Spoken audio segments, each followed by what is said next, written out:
Oh, that's a new face! Deacon of the church. Does that mean he works with Barbara and Rosaria?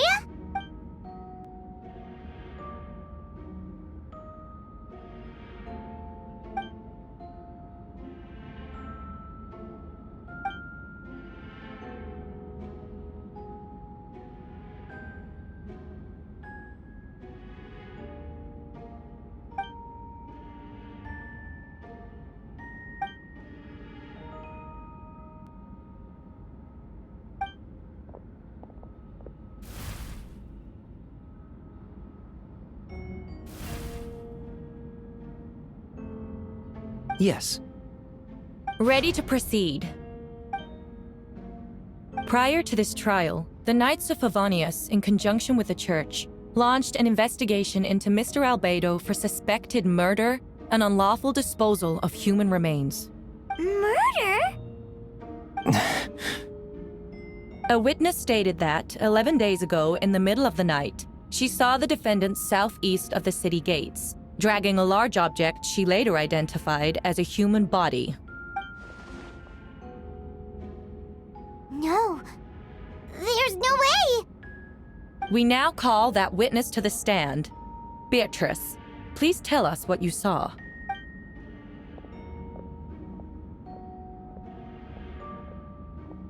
Well, I was out late that night on business. And when I came back, I saw someone in the moonlight that looked like Mr. Albedo. He was dragging a huge bag of some kind. I thought it was strange, so I followed him. Then, there was a sudden flash of golden light. The bag opened, and inside there was a body. Mr. Albedo's vision allows him to manipulate the ground with ease. So he buried it, and then removed any traces on the ground. Before he left, it seemed like he looked in my direction. Maybe it was just my imagination, but I was terrified thinking he might kill me too. Luckily, he didn't see me.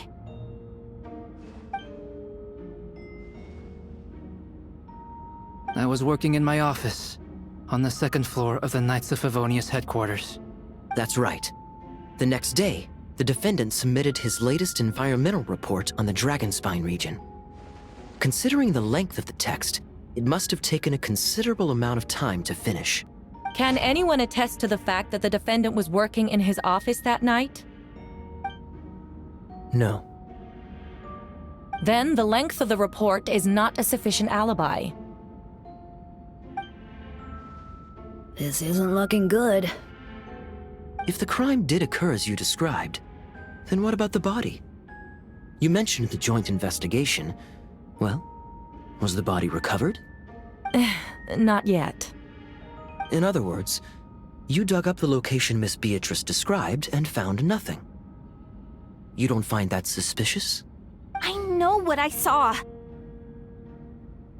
I'm telling the truth, Miss Hertha, I swear. Also, didn't you say that speaking out would help protect the people of Mondstadt? Otherwise, I'd never put myself out here like this. You're doing the right thing. Besides, the investigation wasn't fruitless. A single man's shoe and a torn piece of fabric were found in the bushes near the crime scene. The same location the witness described. If no crime occurred, then is all this just a coincidence? And yet, no victim has been identified, correct? It's true. No one has been reported missing. However, Miss Beatrice harbors no ill will toward the defendant. Her testimony clearly points to a crime, and she has no reason to lie. You may believe otherwise, Miss Hertha, but I did not kill a single person.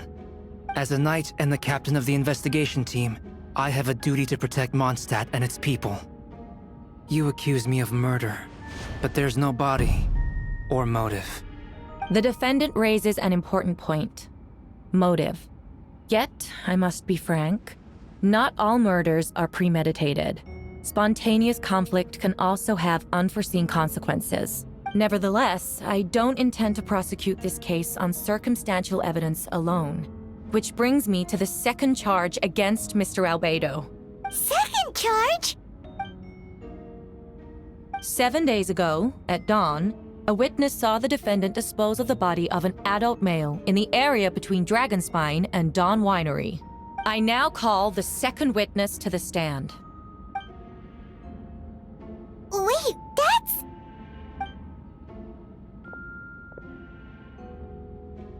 Please tell the court what you saw.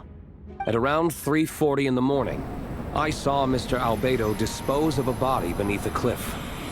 It was dark, but he used the power of Geo to illuminate his surroundings. From what I could tell, it looked like the body of an adult male, tall and thin, but I couldn't make out the age. He buried the body underneath the cliff and smoothed out the ground to remove any traces. We now have accounts from 2 separate witnesses that describe the same modus operandi. Would you call that a coincidence? I would only inquire as to what Mr. D-Luke was doing in that area so early in the morning. Not the most opportune time for a stroll. Is there such a thing? Dawn Winery is my home. It's not unusual for me to take walks in the area. I just happen to be in the right place at the right time. That's all. Master D-Luke is a well-respected figure in Mondstadt. I see no reason for him to frame Mr. Albedo. Yet, the question remains, where are the bodies? Before you suggest a lack of evidence, Mr. Kaya, you should know. After the defendant left that morning, the witness found this where the body was buried. And this is? What looks like the teeth and femur of a human. Now, it does beg the question. If the burial was fresh, why is this all that remains of the body? But I suppose Mr. Albedo is the only one who can answer that. Careful now, Master D-Luke. I do believe I hear a presumption of guilt in there somewhere. These remains suggest an accelerated rate of decomposition. Considering the defendant's profession, there's reason to suspect that alchemy is at play here. Both witnesses saw golden light, a known byproduct of alchemy. That's how the defendant destroyed the bodies. The light also explains how the witnesses were able to get a clear view of the events in the dark. So, that's your angle. Alchemy. A logical assessment, but we have a witness of our own. The afternoon before the alleged second murder, Mr. Albedo had a lengthy intellectual exchange with his student, Sucrose. The two were in the library until the next morning. Miss Sucrose was presenting the results of her research. She noticed some flaws in the data and insisted on reviewing her calculations until the next morning, with Mr. Albedo present.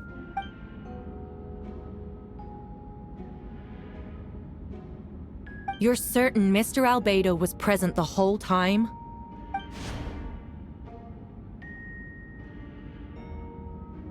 Nevertheless, the other witnesses have no reason to lie. Tell me, Miss Sucrose, that meeting in the library, were you awake the whole time? Sounds like a considerable duration to go without sleep. I do hope you can be truthful with us. It concerns the safety of countless Mondstadt citizens. A crime like this cannot go unpunished. I'll take it from here. During our meeting, Sucrose did fall asleep not long after midnight. It's all right, Sucrose. You don't have to lie for me. This is a sacred place of judgment.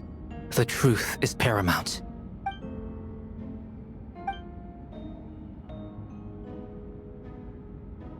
Yes, I know claiming innocence without proof isn't enough. But the prosecution's argument has its own holes. There's been no mention of a motive, or what exact method could reduce a human body to those remains. No conclusive evidence of guilt. But the witness accounts do match to an extent that can't be dismissed. This is a tricky one. Allow me to submit another piece of evidence. The investigators intercepted one of Mr. Albedo's correspondences. I will now read the pertinent parts to the court. A correspondence. I have never abandoned the subject of human research. In fact, delving deeper into Dragonspine has led me to realize that the concept of life could be further expanded and transformed into that of birth. The mystery of human birth is often linked to death. As such, death is the most suitable material for the creation of new life. To that end, we must engage in a process of putrefaction and refinement. Is that in reference to an alchemical process? The letter continues. Experimental trials have been carried out in the northwestern part of Dragonspine, in the area southeast of Mondstadt's main gate. The data is as expected. Just as you endeavored to do, I too shall take up the path of creation and break through current limitations to reach a new realm of living beings.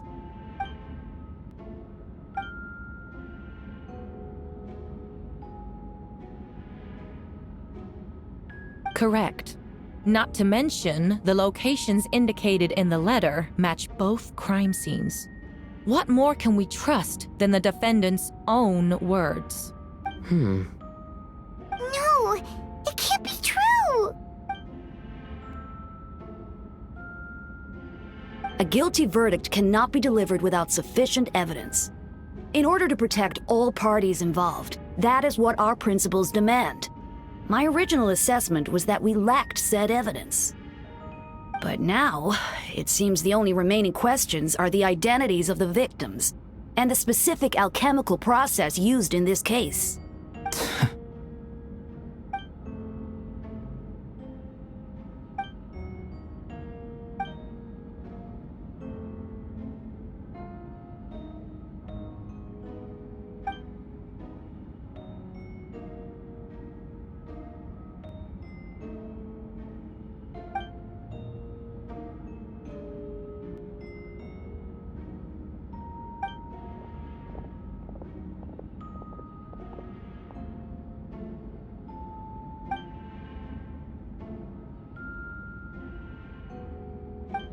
Why would Albedo do something like that? Oh, this has to be a nightmare!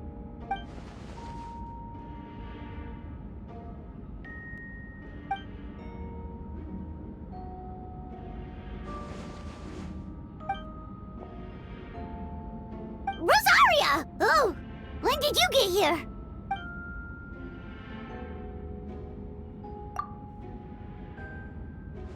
Who is he?